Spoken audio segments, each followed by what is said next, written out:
والا اور لامحدود رحم والا ہے، کوئی نقطہ نہیں. قل هو اللہ احد، کہہ دو کہ اللہ احد ہے، کوئی نقطہ نہیں.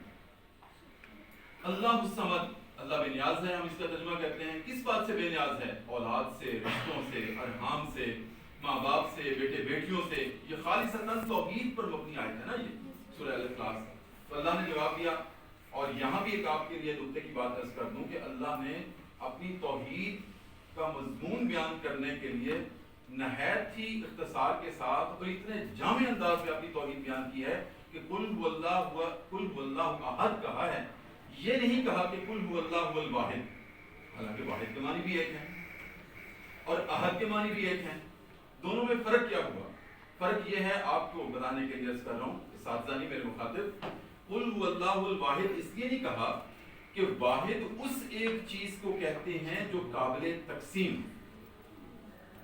اور احد اس ایک ذات کو کہتے ہیں جو تقسیم کے تصور سے بھی واقف، اور وہ صرف اللہ کی ذات. تو قل هو اللہ احد، کہہ دو کہ اللہ احد ہے.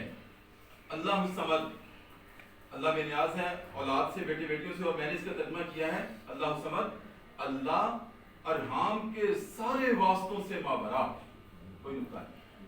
اللہ ارحام کے سارے واسطوں سے مابرا ہے. لم یلد ولم یولد، اس کی کوئی اولاد نہیں، نہ وہ کسی کی اولاد ہے.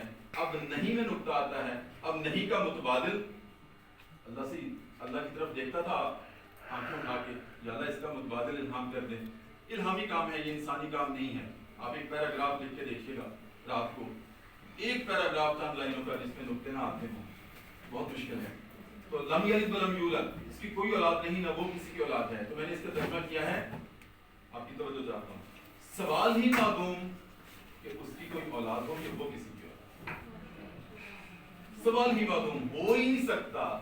معدوم نہیں سے بھی زیادہ وزنی ہے، اور غیر منقوط الفاظ بہت وزنی ہوتے ہیں. لا الہ الا اللہ محمد رسول اللہ کتنا وزن ہے کہ کفر سے اسلام کی طرف، اس میں بھی لگتا نہیں ہے. لم یلد ولم یولد، اس کی کوئی اولاد نہیں. سوال ہی معدوم کہ اس کی کوئی اولاد ہو کہ وہ کسی کی اولاد ہو. ولم یکن لہ کفوا احد، اور سوال ہی معدوم کہ اس کا کوئی ہمسر ہو، کہ اس کا کوئی مساوی. اس طرح سے پورے کلام اللہ کا ترجمہ ماشاءاللہ اب چھپ چکا ہے، آ چکا ہے. پچھلے رمضان میں شائع ہوا تھا، آپ کی یونیورسٹی میں موجود ہے، آپ دیکھیے گا اور پھر اس سے موٹیویشن لیجیے گا کہ ہم نے بھی کوئی اتنا بڑا کام کرنا ہے کہ زمانے میں اس کا اعتراف کیا جائے. تو اللہ رب العزت میرے اس کام کو دنیا اور آخرت میں میرا آزاد راہ بنائے. مجھے وہم تھا، ڈاکٹر طاہرہ کو بھی مخاطب کر کے کہتا ہوں، اور ڈاکٹر شفیق الرحمان صاحب کو بھی، ڈاکٹر افتخار صاحب، ڈاکٹر عمران کو، آپ کو بھی، مجھے وہم تھا تیرے سامنے نہیں کر سکوں گا میں پوری بات.